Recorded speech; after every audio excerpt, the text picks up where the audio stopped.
আচ্ছা, ফরিদউদ্দিন মাসুদের বিরুদ্ধে কথা বলবো না কার বিরুদ্ধে কথা বলবো? ফরিদউদ্দিন মাসুদ শাহবাগে গিয়ে আল্লামা সাইদি রাহিমাহুল্লাহর ফাঁসি চায় নাই? এমন একজন মাজলুম আলেমের যে ফাঁসি চাইতে পারে, একই শয়তানের চাইতে কম?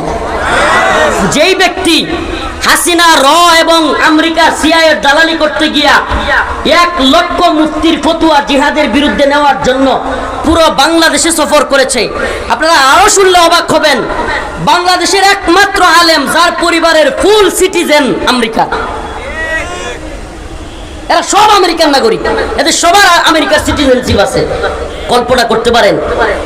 শাহবাগের সেই নাস্তিক প্রেমী ফরিদউদ্দিন মাসুদের বিরোধিতা করলাম, সে সাইদি রাহিমাহুল্লাহর ফাঁসি চাইলো, আর আপনারা তার পক্ষ নিয়ে বলেন যারা ফরিদউদ্দিন মাসুদের বিপক্ষে যাবে তাদের দাঁত ভেঙে ফেলবেন, তাদের চোখ তুলে ফেলবেন, তারা ইসলাম